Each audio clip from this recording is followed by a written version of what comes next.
And this is East Harlem Community Radio, the Wisdom Table, consisting of senior citizens from the James Weldon Johnson houses in East Harlem. East Harlem Community Radio is also known as El Barrio Radio. This program does not reflect the views, attitudes, whims, deeds, or any other proclivities of the management of the community center, nor that of the administration of this complex. However, the program does reflect the research done by the participants in the program who are live and living in color in studio and also by phone. And today we have a phone guest who is going to discuss with us the value of Black history being taught to young children, Black children, and what difference it makes, if it does make a difference at all. His name is Peter Bailey, raised in, let me see now, get my brain together, Alabama, moved to New York. They taught him how to wear shoes instead of going barefoot. And he's one of the brightest guys that you can find. Don't mess with the brother. Think you got more knowledge than he is, because he got a reservoir. Peter Bailey, thank you for joining us on the Wisdom Table. Thank you very much for inviting me, and I love the title of your program, The Wisdom Table. That is absolutely. But we're coming for you. That's not unusual. Okay, we've known each other for about 50 years, and we were wise enough back in the day to sit with Harold Cruz. That's right, brother. That's right. It took the wisdom at that time. You know what I mean, brother? They have enough. We were in our 20s, man. They have enough brains to sit down with Harold Cruz, man.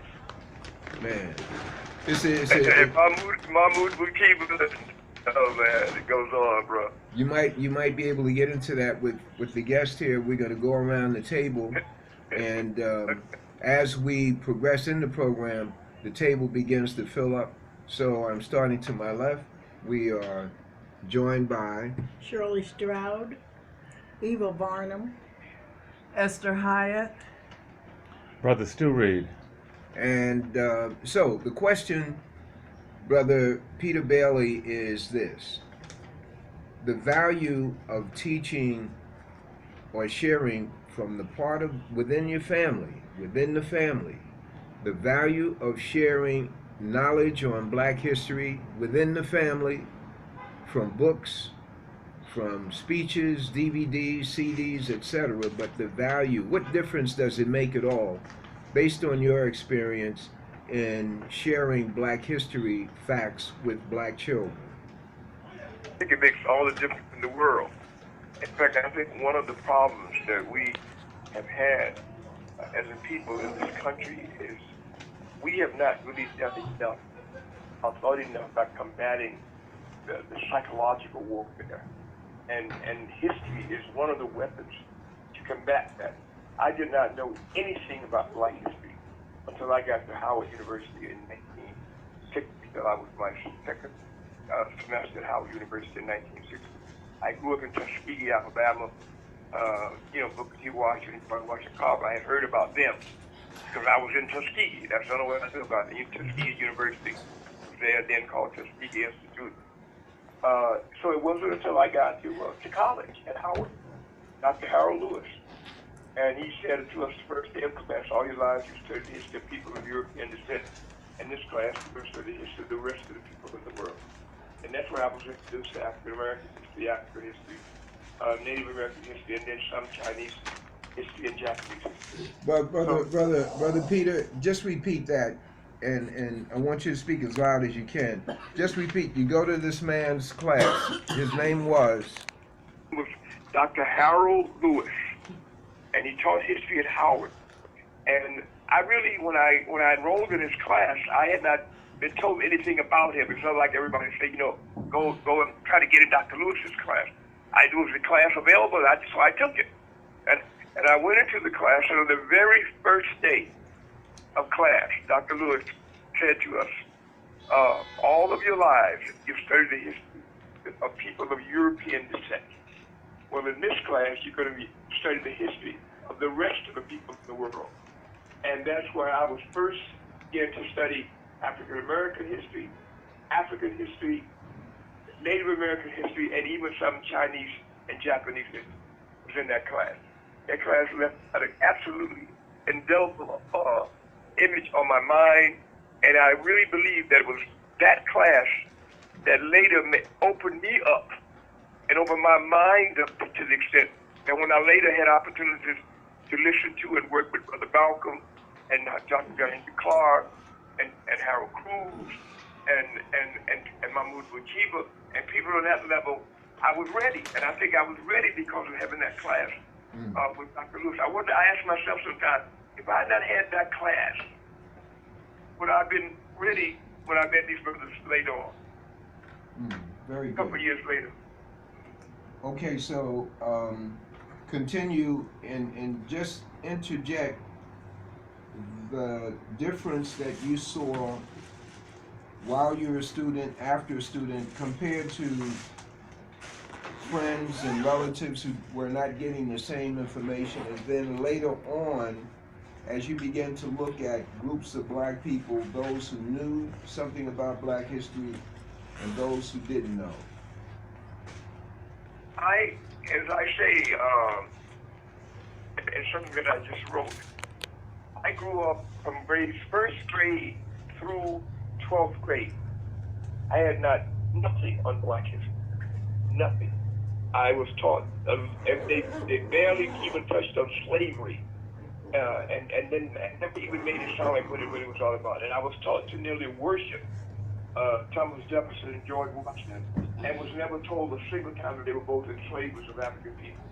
In fact, they're not even teaching that today. I asked my 16-year-old grandson recently about he talked to Thomas Jefferson and George Washington were enslavers, and he said no. And he's in a public school in Virginia. So, and I don't think we as a people have really understood the importance of this.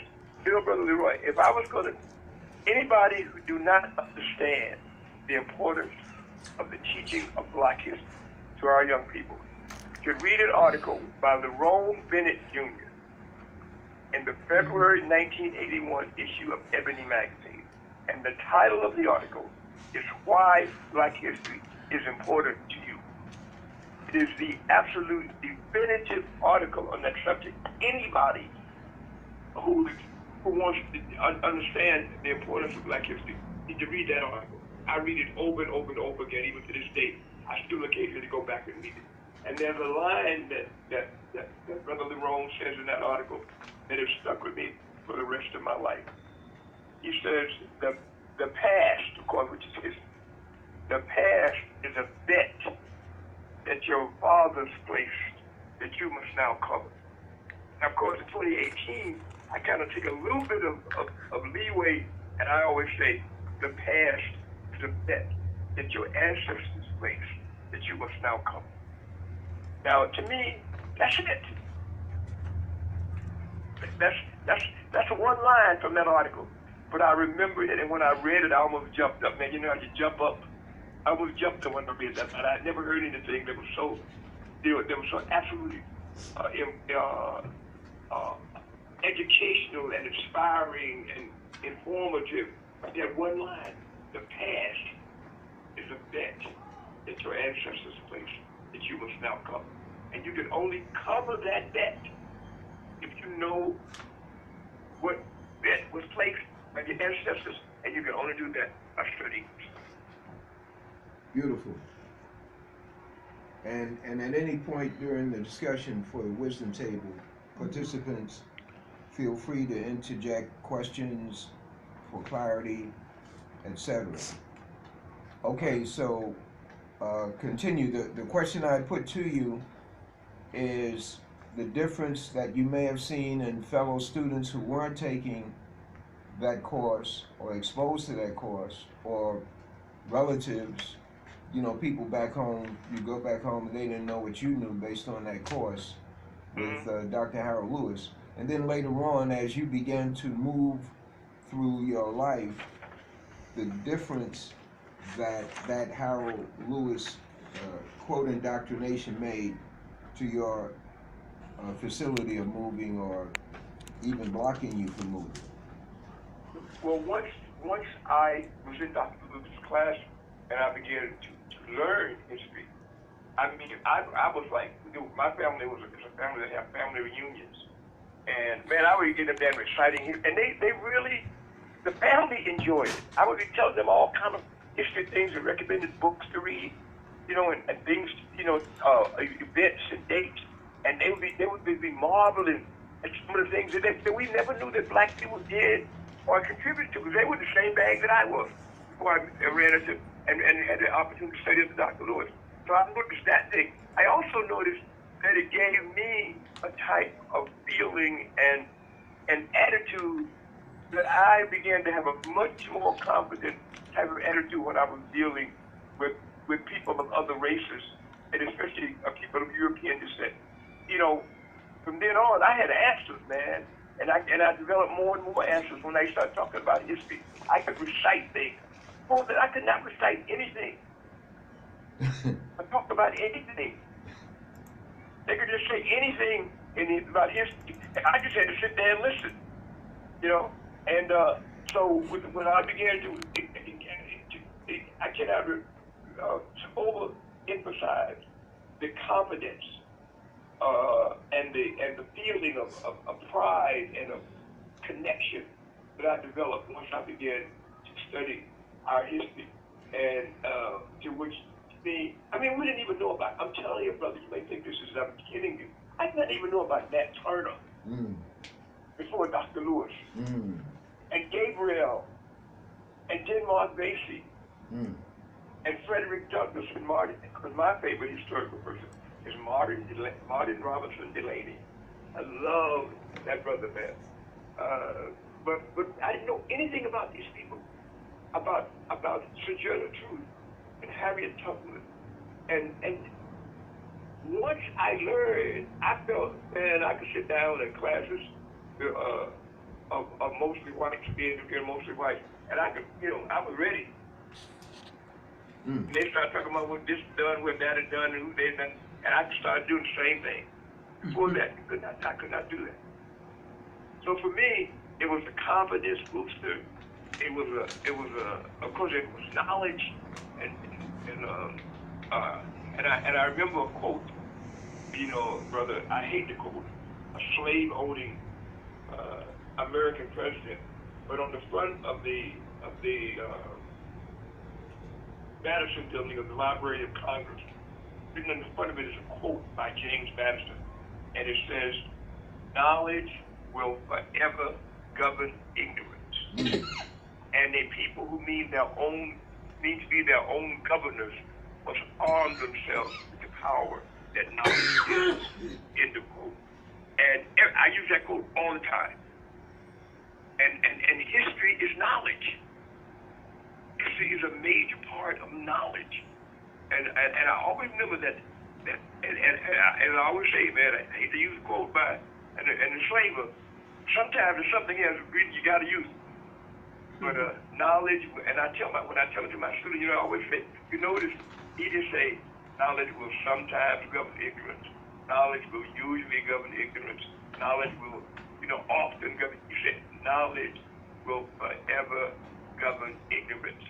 And the people who mean to be their own governors must arm themselves with the power that knowledge gives. Beautiful. Comes from that. I almost cussed when I first read it. Because I hate to give any kind of credit, one of those enslavers. Brother Peter, you talking to one of the blackest minded individuals. I'm talking this side of the devil. Now the devil is real darkness. I'm talking about on the bright side. I can't give the beast any credit. I'm always saying, well, he must or she must have got it from a black person. So knowing that these were Masons and the Masonic law, the Masonic knowledge was given to the Caucasian to rule on 33 degrees, he got it from us anyway. Okay. Knowledge will forever govern ignorance. And what's that other part? And a people who mean to be their own governors must arm themselves with the power that knowledge gives. You should repeat that. Repeat that. Mm-hmm. Knowledge will forever govern ignorance, period. Mm-hmm. And a people who mean to be their own governors must arm themselves with the power that knowledge gives. Mm-hmm. And that's right on the front of the Madison building at the Library of Congress. Mm. And I was put it in the building when I saw it, man. I stopped right there, reached down into my bag and got a pencil and paper and wrote it down. That's about maybe 20 some years ago, and I've been using it ever since. I get that when I teach my communications classes at the University of Columbia and other places where I've taught. The first day of class, I give them that quote. Mm-hmm. Well, the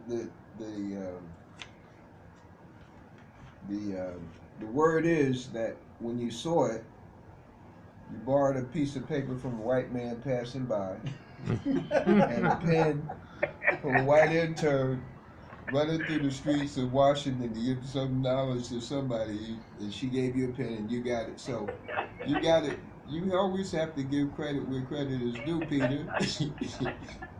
You can't take it all for yourself. This is the wisdom table. We're gonna read everything that we need to read into what you are saying. So Question, Brother Leroy. I'm sorry. Oh, you supposed to say we had a hand raised. I'm looking down, and I gotta tell the sisters here. You gotta say yo or something like that. You understand? Brother Bailey, Mm-hmm. Yes. that list that you just gave, that you said that you never heard of the people before, could you please give it again? Oh, the people whom I had never heard of before Dr. Lewis's class? Yes. Mm-hmm. Yes. I did Nat Turner, Mm-hmm. Gabriel. Gabriel Prosser. Wait, Gabriel? Gabriel? Nat Turner, No, Gabriel. Mm-hmm. And, you know, it's really funny. About 7 to 8 weeks ago, I was at a program, and there was a young lady there. I'm the president of the C.J. Lewis Tucker chapter of the Association for the Study of African American Life and History. And we had a program about an event that I bet you all don't know about, that I'll tell you about, brother. But there was a young lady there, and we were talking, and I said Gabriel Prosser, and she raised her hand, and she said, sir, I wish you would use that last name. She was a direct descendant of Gabriel. Wow. And she said, just call him Gabriel, or use the name Prosser. Because we reject that name. They resent that. They resent that last He was a name. direct descendant of Gabriel. Wow. It was incredible, man. I stopped everything right there and told her, you got to talk a little bit. And she began to talk about how, her ancestors. But it was Nat Turner, Gabriel, Denmark Becey, B-E-C-E-Y.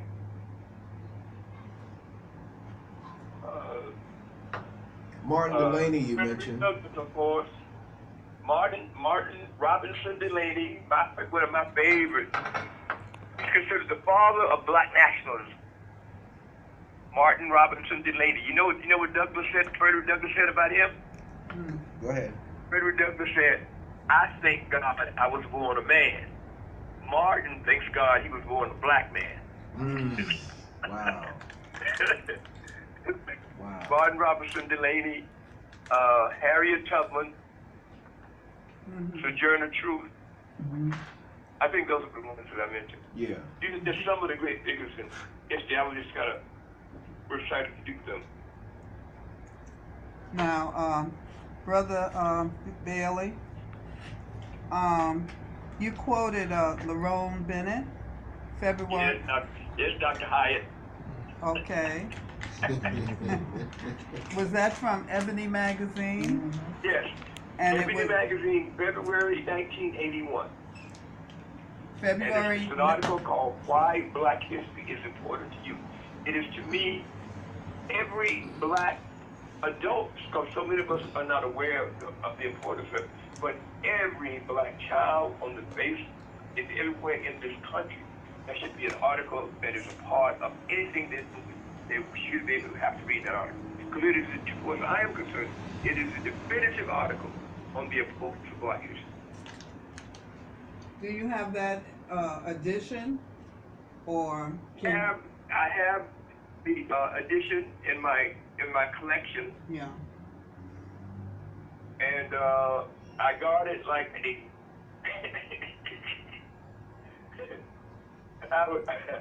I would be ready to be commit total mayhem if somebody tried to take it. Oh no. No. But yeah, Well, I have a copy of it in my and I made copies of the article.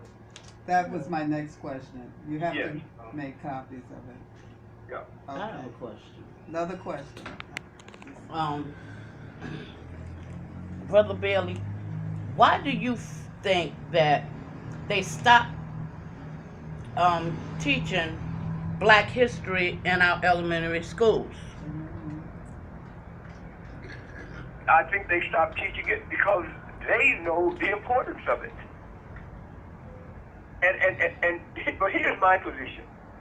They will never, the American public school and private will never teach Black history the way it has to be taught. This is going to be, this is one thing, and you say this a lot, but I'm serious about this. We're going to have to do that. All of our churches, our fraternities, our sororities, our clubs should have as part of what they do, they should have classes where they teach Black history to Black youngsters. The public school system will never do it. Even on a white level, the reason the Catholics started the parochial school system because they knew that the public schools would never teach history the way the Catholics wanted it taught. Mm-hmm. So they finally gave up. They didn't even try it. They started the parochial school system for that reason. We, the Jewish people, from what I understand, they have classes on Saturday or something like that for Jewish youngsters that taught Jewish history. Because it ain't gonna happen in the public schools. Now we can say that certain highlights of our history should be included in textbooks and that kind of thing. But when we talk about teaching and getting that history really into your children and into their thoughts and their mentality, you cannot depend on the public schools to do it. It's not going to happen. We're going to have to do it. Every one of our clubs and fraternities and sororities and churches and mosques and everybody who got all this, they should have at least some kind of part of that program where they're teaching, have someone teaching Black history to Black youngsters, connected with them. And it's Brother Bailey, I think they will never do it. They'll do a superficial type thing. Yeah, and I think that we have to have people like you to be in charge of curriculum development. Because unfortunately, I mean, there are other people. Yeah, there are other people out there I know who are just up on this and aware of the truth as I am. But we could put together something. But the point I really trying to make, it's got to be done by us. It's not going to be done in the public schools. Mm-hmm. I think it's a waste of time and energy. Mm-hmm. I mean, you could get them to include names and that kind of stuff, but the teaching, the serious teaching of our history, we got to do it. Yeah. Jewish people do not depend on the public schools to teach the Jewish history to their children, because they know it ain't gonna happen. The Catholics did not depend on the public school to teach Catholic history. I mean, and it's just, I remember when I went to Catholic schools when I was 1 through 8, and I was taught about the Protestant Revolution. In my 9th grade, I went into a public high school. I was taught about the Protestant Reformation. Here's a whole period of European history. That is determined by which one of those words you use. In the Catholic school I went to, they made us. I was down in segregated Alabama, all Black students and these white Irish Catholic nuns teaching us and Tuskegee. And the only reason I was going there was because it was only 2 minutes walk from my home. So that's where I went with the elementary school. But I can remember that I tell people all the time, I was an Irish nationalist before I became a Black nationalist. Because those Irish Catholic nuns, they made us into little Black Irishmen. They taught us Irish history. They hated the British. They had us. We hated the British. because of those Irish Catholic nuns. And we used to have this bigger day in school other than Christmas and Easter was St. Patrick's Day. And you see all these little black kids on stage. We did. I can still do the Irish jig I was taught when I was in about third grade. I can still do it. But I was taught in that Catholic school. But they did not mention, I don't remember a single word about black history in those 8 years. But I was taught Irish history. And that Irish history was not in textbooks. You see what I'm saying? Yeah. What they were teaching us was not in the textbook we were using. They were giving us that.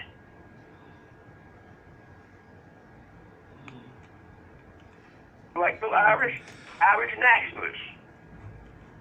We hated Queen Elizabeth I.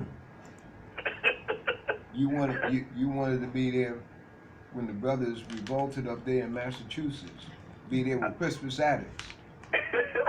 And they didn't talk about that hostility wasn't toward England because of the British were deeply involved in the enslavement of African people. No, they were mad because England had done to Ireland. Mm-hmm. So that's why they didn't teach us nothing about what England had done, to African people. So Peter, as you have moved through various schools, let's say as a speaker, as a guest teacher, observer, you moved through different school environments. You moved through the regular public school and you moved through black nationalist schools, etc. What difference, if anything, have you seen in the students? Do they, once they learn this history? I'm sorry? Oh, you mean to students from now to students today? Is that what you're saying? Well, I'm saying during the course of your journey in life, you found yourself in various schools, maybe as a parent, maybe as a guest speaker, maybe as a teacher even, and you've been in schools that are independently run by blacks with a black consciousness. You've been in public schools run by the regular people. You've been in Catholic schools. So what difference in the black students have you seen, if any, between those different groupings? I think that the black students that I have seen in the schools run by black folks, there's a certain kind of enthusiasm that I spoke not too long ago, maybe just a few months ago, at a black school here in D.C. And these kids were like, I would say 8 to 10 years old. And that was just a certain kind of energy and they had questions. And as I was talking about, I was also talking then about black history, and they were just fascinated and they were asking me questions. Now, I've done the same thing. I spent a whole semester talking to the same age kids in a public school here in D.C. And I never saw that same energy, that same really desire, I guess you would call it, inspiration to learn more. In the public school, you might have maybe let's say I have there may be 15 kids. You may have 3 or 4 who are kind of like really look as though they're really going into it. In that school, man, that looked like I was about 15. I'd say at least a dozen of them out of those 12, were really into what I was saying. In the public school, you had to almost drag questions out of them, except maybe for 3 or 4 of them. And these kids, man, every one of them had a hand up to ask a question because they had a foundation. They knew the things that I was talking about. The people, they had heard of these people already. They knew them. In the public school, they probably had not heard of most of those people. The known heroes and heroines in black history, they probably had not heard. I'm not going to say they hadn't, but I didn't get the impression that they had. That was the difference I saw. I really and truly saw a difference because it makes a difference, man. It makes a difference. And even adults, Brother Leroy, can get excited about learning something new.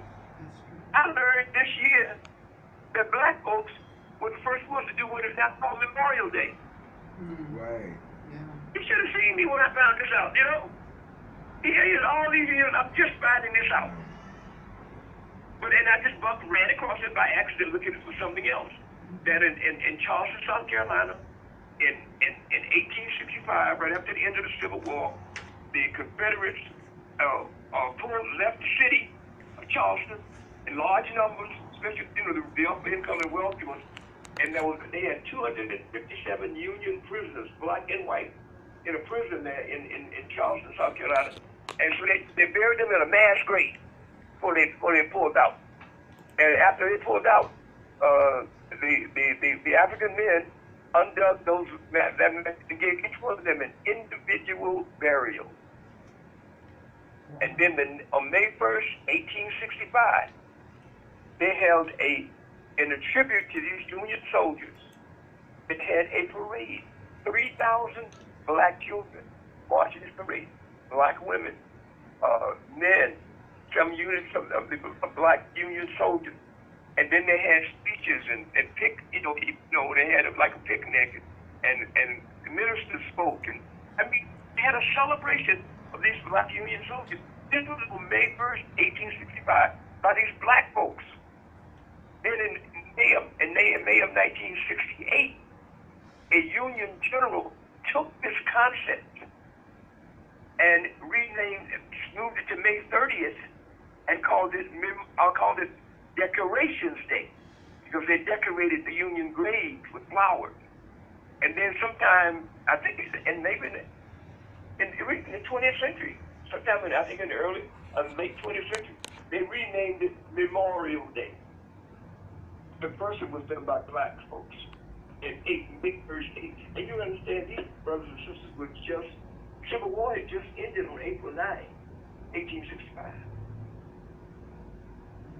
Those soldiers, those prisoners were massacred.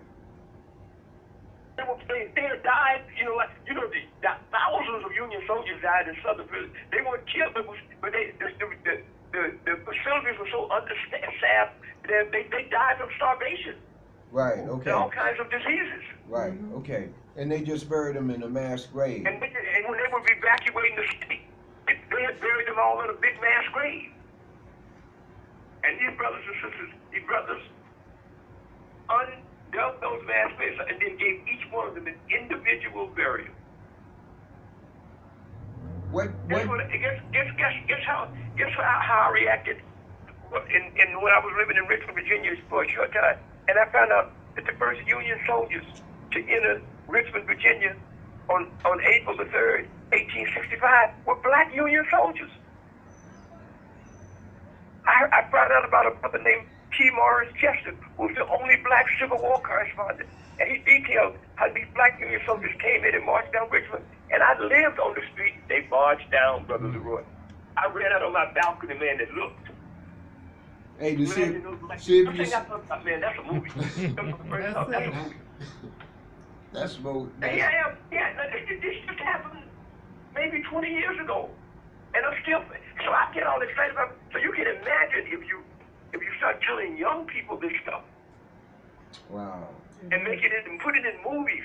I found out when I was living in Richmond that I took this Civil War Richmond tour, and I was usually the only black person on these tours.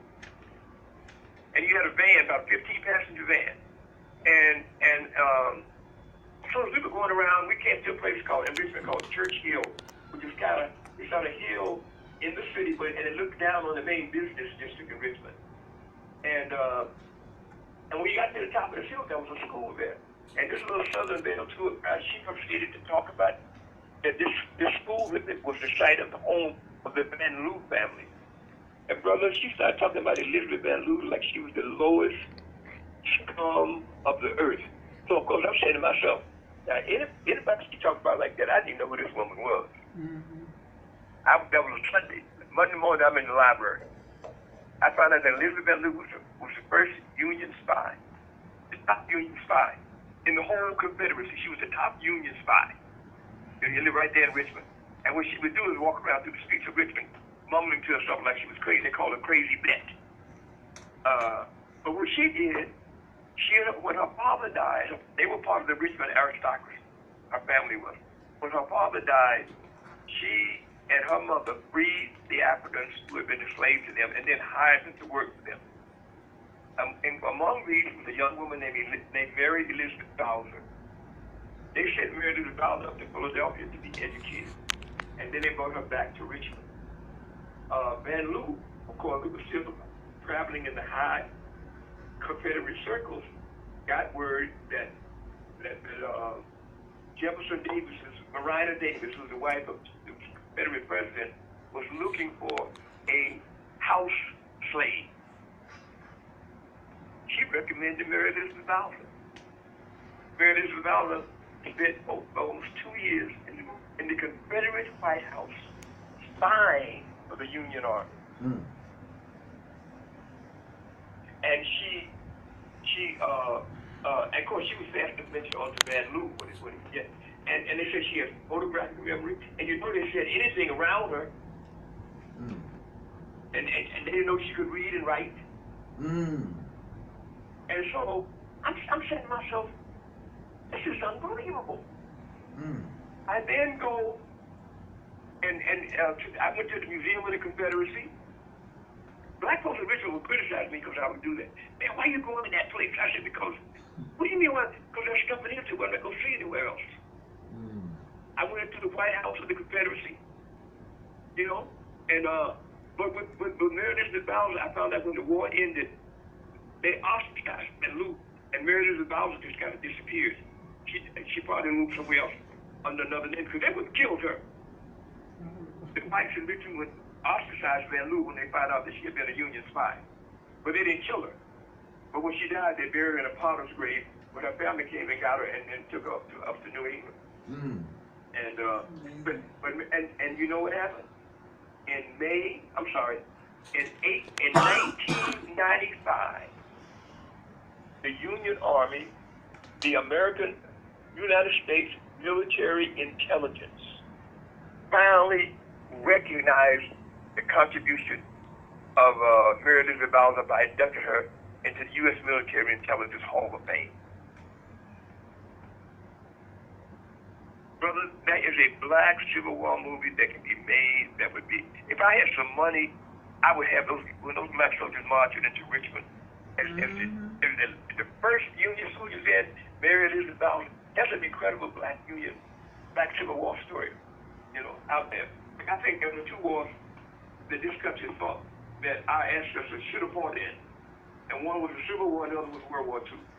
The rest of them, I think our ancestors gave their lives for nothing.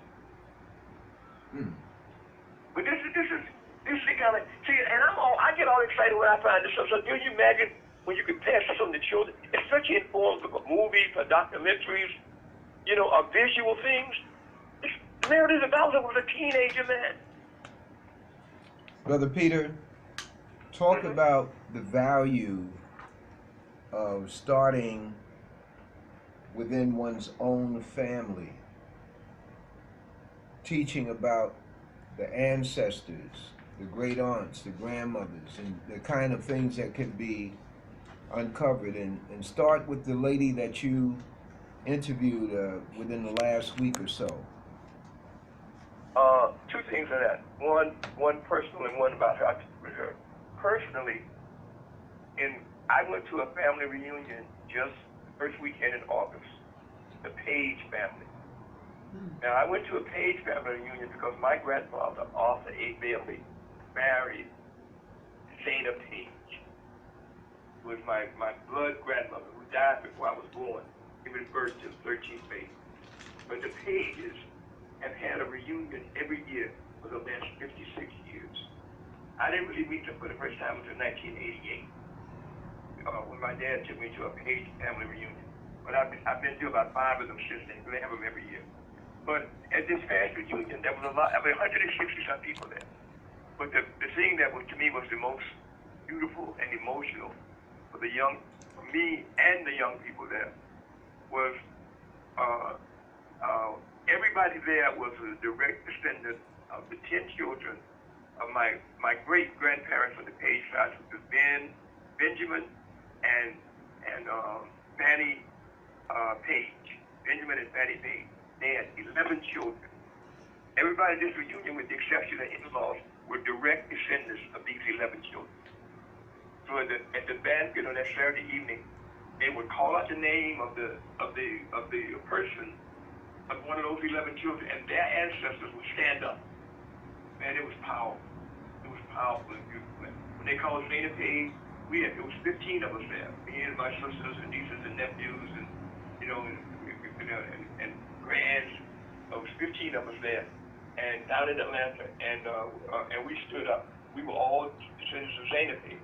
Then I'm going to write a column on this, by the way, on family reunions in general and Page reunion in particular. But I got the name of the oldest direct descendant who was there. She was 92 years old, and I got the name of the youngest, who was she was the descendant of Jesse Page, who was one of the 11.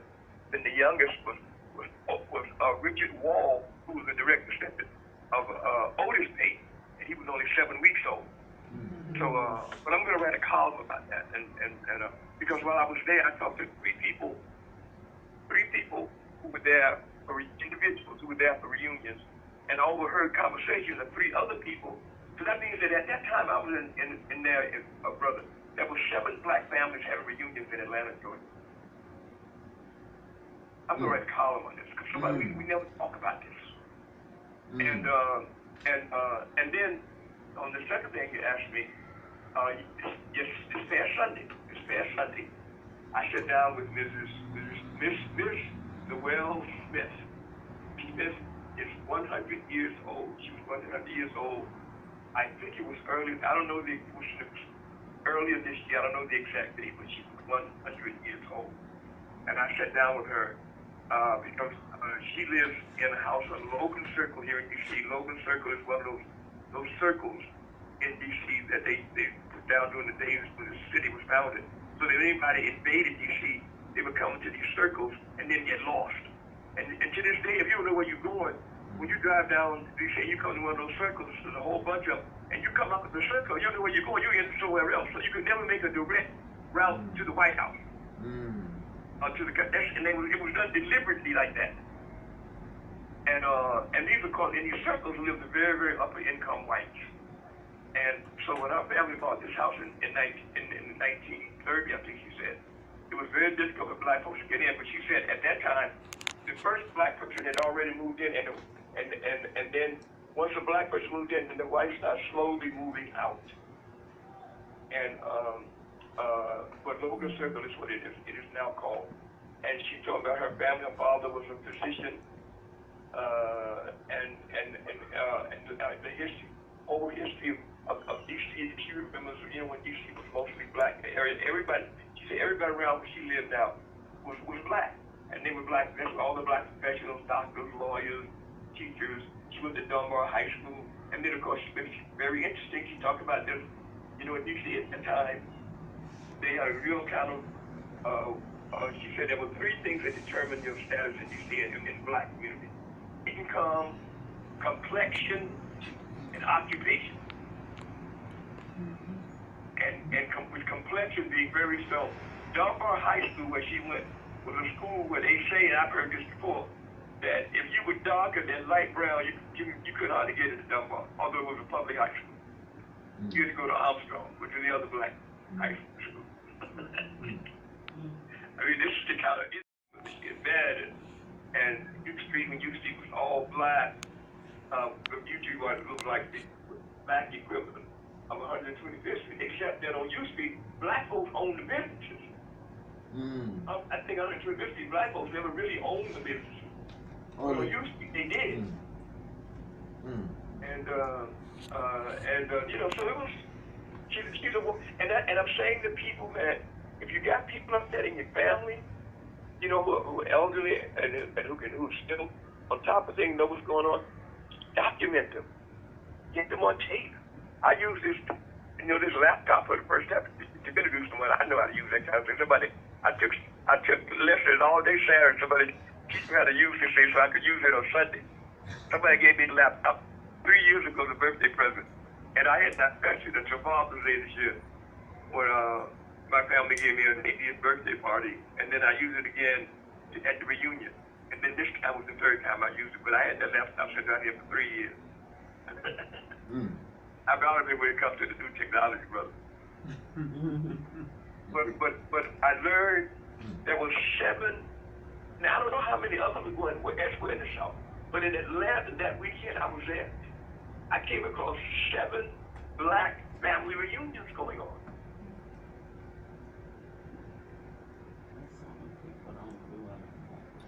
Okay. Questions, comments.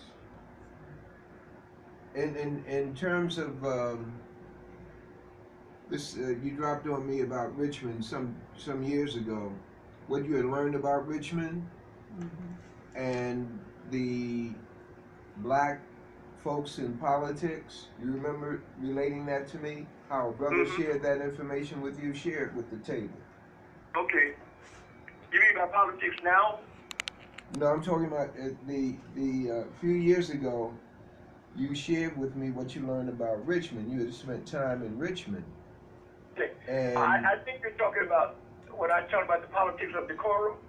the politics, the Negroes or blacks in politics, and how their lineage led right back to a certain. Okay. I remember when I moved to Richmond in the late summer of '86.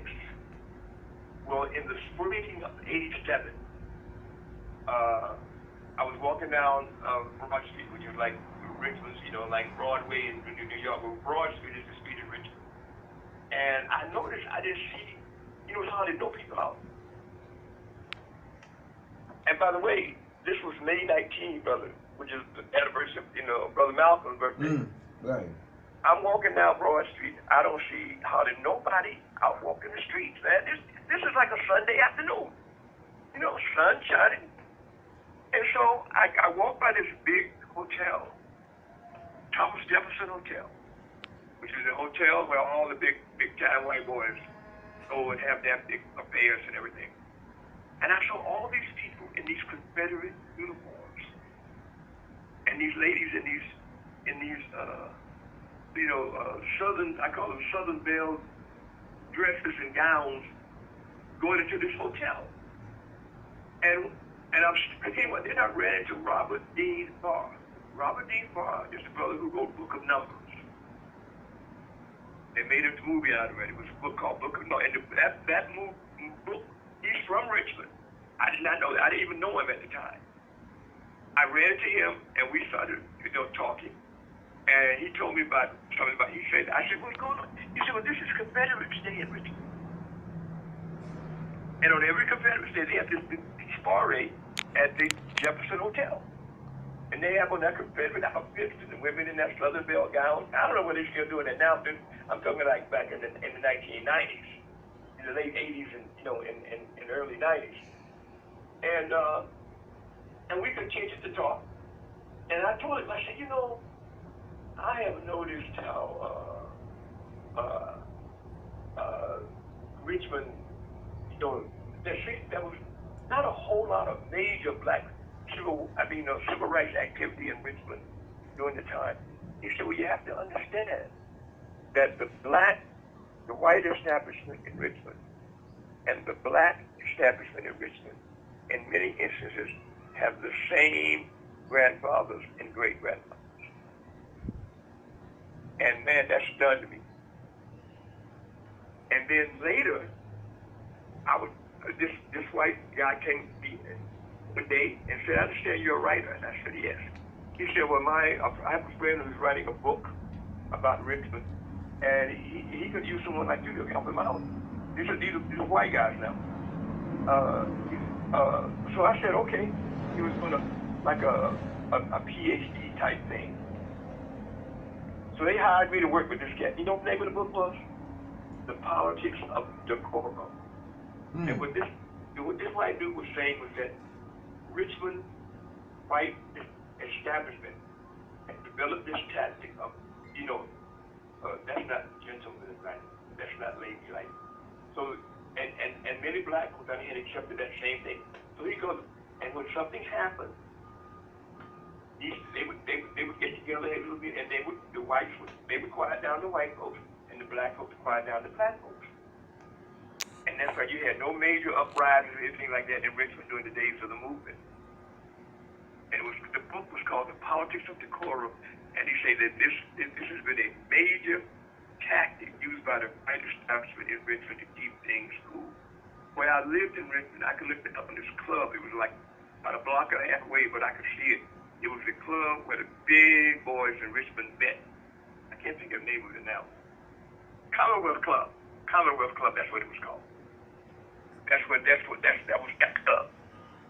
And it was called the Commonwealth Club, I remember that. But I remember that, and I remember him saying that whenever anything broke, and I saw how this worked, brother, at least once while I was in Richmond. They had an incident where they had I think it was 2 or 3 young white girls, 15 years old, I think they were. They were in some institution for emotionally disturbed young women, somewhere outside of Richmond. Well, they escaped. They escaped from this place, and they were trying to get to going up to the city. They were going to the Greyhound bus in Richmond, but they didn't have no money. So they ran into 2 young dudes who were students at Virginia Union University, which is the historically black college in Richmond, and they took these girls over to the dormitory, one of the men's dorms, and these girls were supposed to be kind of prostituting themselves to get this money to travel. Well, of course, they ended up not getting any money, and they got caught, and they got caught and taken back to this institution. And then now Brother Leroy, in any way else, that would have been like everybody. I mean, I actually knew students at Virginia Union who said they were going to leave campus because they expected trouble behind this. But it was swept. It was ran up by page 15 in the newspaper. It was not on the front pages. It was kept very quiet. And eventually passed over the 3 students that they had met. They got expelled from Virginia Union. And that was it. That was the politics of decorum in action. Big white boys and that black counterparts got together and chilled this thing out. Now, I saw that with my own eyes. The politics of decorum.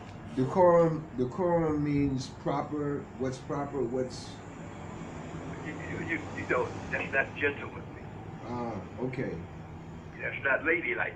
That's not the way. That's not the way we are. This has been a powerful way that the Richmond white establishment kept that control in Richmond using that as their motif. They would call in a few people and just quiet things out. That's why you never had no big blow-ups in Richmond. Charleston, South Carolina. Based on your knowledge of Black history, starting with Harold Lewis's course coming through, what's the uniqueness of the blacks in that Charleston area? Charleston, of course, was another major center of black culture. And Charleston was like New Orleans.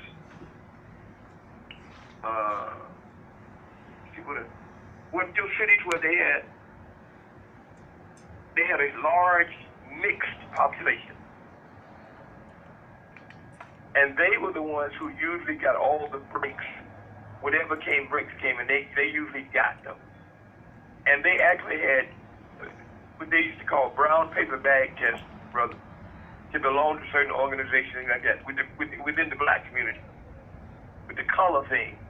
The color thing was very strong in Charleston, New Orleans, I think Savannah, Richmond, places like that. It's very strong, and that was, of course, another way of dividing the black community. They had this very, very strong. Charleston was these are places where it was in Charleston. It was in South Carolina, not Charleston itself, but near Charleston, where I first found out about the Gullah people. because in South Carolina, the big crop was not rice or tobacco. I'm sorry, not cotton tobacco. It was rice. And the enslaved in South Carolina specifically asked for black folks who came from areas of Africa where they grew rice. And then they would be on these little islands off of South Carolina. They would put them there, and that's what they would do. They would just grow rice and indigo. And that was a big industry that in the state of South Carolina. And with, of course, Charleston being like the headquarters. And as a result, these are probably in a large number of most unmixed black folks. I remember when I was on there, Leroy, I was saying to myself, well, that's light-skinned black folks, you know how to see it.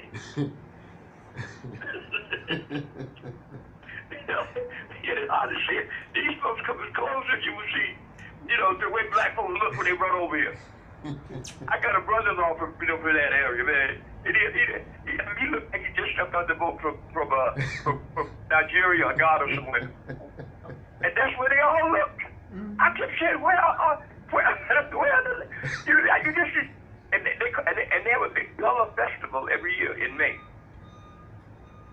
where they know how to make those, you have the African brothers used to make those baskets out of grass.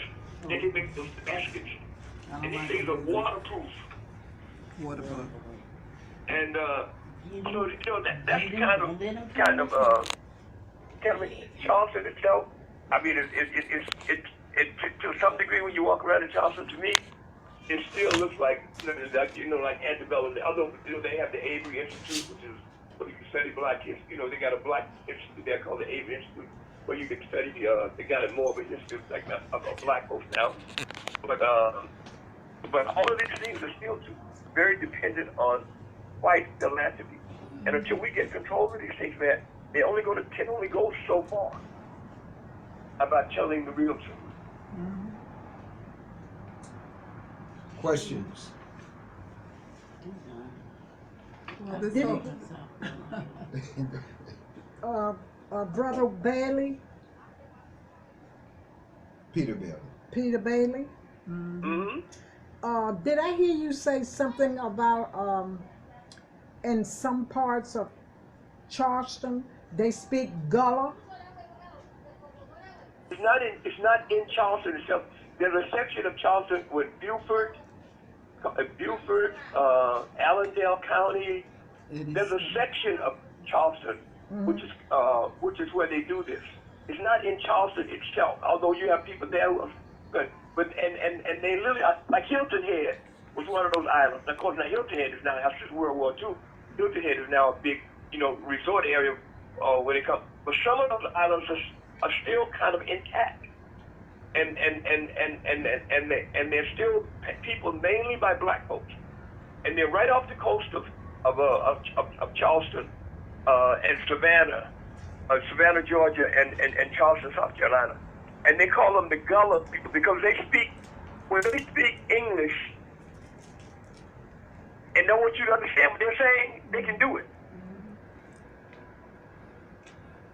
It's something that it's even more pronounced than when you hear people from the Caribbean. Yeah, that's what it sounds. It's the way the Caribbean speak, but it's even. I can understand the Caribbeans better than I can understand when the Gullah people are really speaking among themselves, and they don't want you to know what they're saying. They speak English in such a way that you don't know. That's right. I went to a black HBCU, historically black college, and I'm from New York, of course.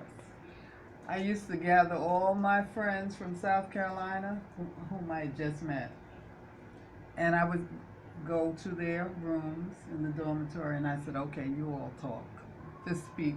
Some of them live here in New York right now, and they can remember when I said, just talk, because I cannot believe that I can't understand you. And this was this was a while back, but they still, some of them I still don't really understand.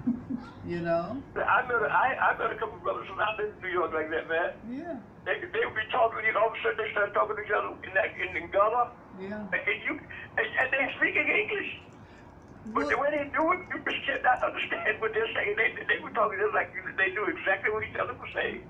well, you know, I noticed that also in the Jamaican, the African Jamaican people, because I have Yeah. a good friend, and when she gets on the phone to talk, I do not know what she's saying, and I think you could see that all around New York now.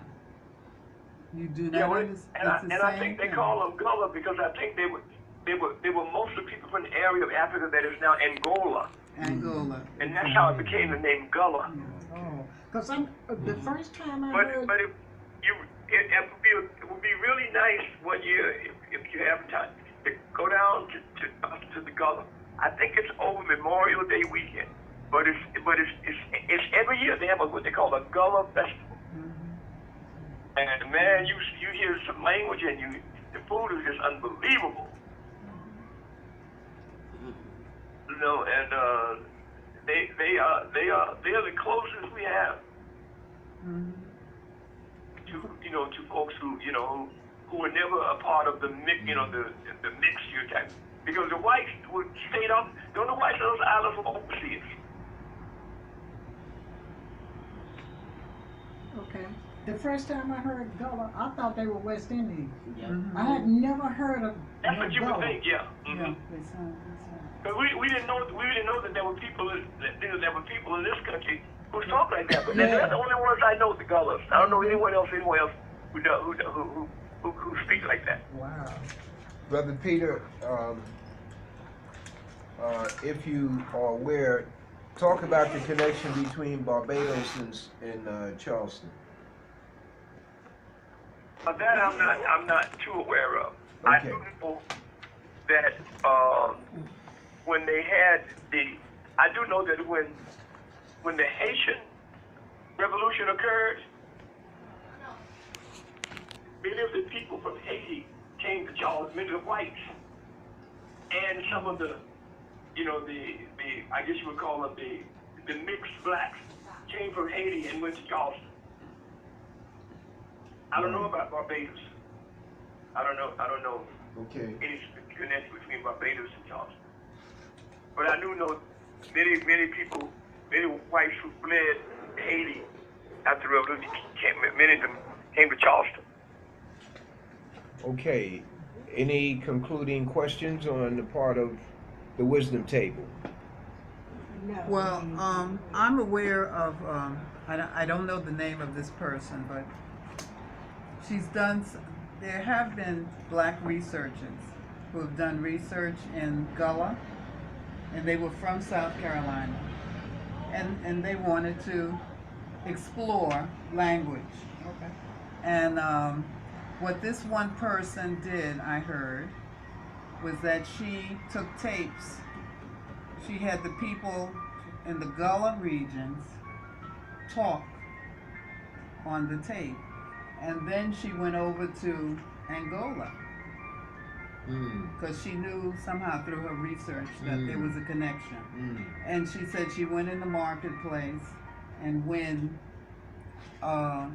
she played the tapes of the people from the Gullah regions over there, the women started giggling and laughing and shaking their heads as if they knew somewhat what they were talking about. So that's just one of those little stories that you hear. Right. But there was some truth to it. Gullah, from what I understand, Gullah came from Angola. Yes, that's what. Yeah. Because they specifically, those South Carolina enslavers specifically told the slave traders, we want people from part of Africa where they grow rice. That was their big problem, not cotton and tobacco. Brother Peter, Right. when one realizes they don't grow rice in Europe, then we know the origin of rice here in America is directly from us. Yes. So we're concluding, and your words of advice to the wisdom table as to how they can begin to teach their grandchildren and great-grandchildren Black history, what would they start with? Who would they start with? What's a methodology that they can adopt that will enable them to give their children a stronger foundation as they go to these schools? If I was to recommend a book, a beginning book of the study of our history, it would be Leroy Bennett's book, Before the Mayflower.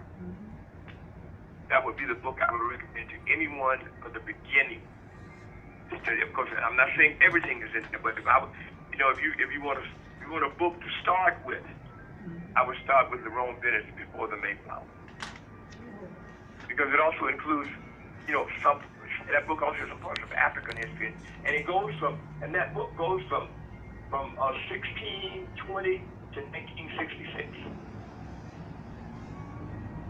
1620 to 1966. That What's book. the name again? That's the period covered. Before the Mayflower. Before the Mayflower. By Leroy Bennett Jr., who in my position, in my mind is the greatest historian that we've ever produced, other than Carter G. Woodson. He just died on February the 14th of this year. I mean, he got other books too. Wade and Quarter, the shape of our past. The definitive book on Abraham Lincoln called Forced into Glory, Abraham Lincoln's White Dream. That's if you want to read one book on Abraham Lincoln, that's the one you read. Repeat the title. Forced into Glory. And the subtitle is Abraham Lincoln's White Dream.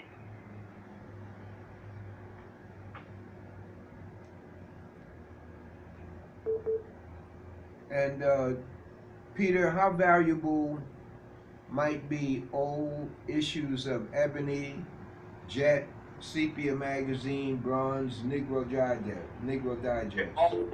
If you've got those kind of magazines around, do not let them go. And tell your children about them so they won't throw them out. Those things are valuable. I mean, even if they don't want them for their own, they're valuable for historical reasons. But if they don't want, they also have monetary value. I'm a collector. I collect volume 1, number 1 of Black magazines. I got the first issue of Ebony, the first issue of Esther, first issue of Stars, the first issue of Beating Waves, and on and on and on. And so don't throw any of those old magazines away. Those big ebonies are now valuable. Those very small Jet magazines are valuable, not only because of historical content, but because of, and like I said, if you don't want to keep them, they don't make sure they understand these magazines have monetary value too. That's what mine's If they don't want to listen to the historical value, they also have monetary value. So don't throw those things away. And I would say that if you have them read Before the Mayflower, have them observe. When my sons were in school, each month during the school year, they had to write a paper on some figure out of Black history for me. Page and a half. You can do that at home. You can do that at home, yeah. Because the school wasn't going to do it, I'm telling you. The public schools are not going to do it. And I've had students tell me that when they raise things in class, they tell them, well, that's for Black History Month. Right. Like they're going to do everything in that one, in that 1 month. But don't bother me about that stuff the rest of the school year.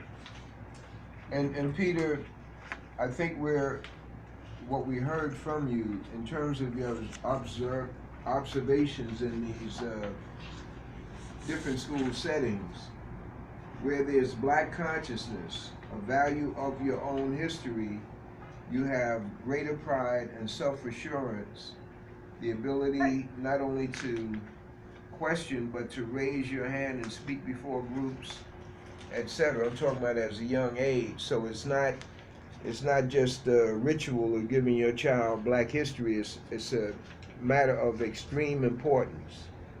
I mean, what is it like to read a book called The History, of the United States, and all you see in there is white folks?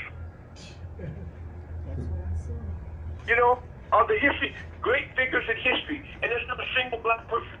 That's right. You know, I mean, this is, if, you know, Brother Leroy, I tell people all the time, whenever people ask me what was the first attracting me to Brother Malcolm, I always tell them, when I heard him speak live for the first time in the summer of 1962, it was the first time in my life I heard anyone talk as much about the attacks on the mind as he did the physical attacks. The attacks on the mind, man, have been extremely damaging.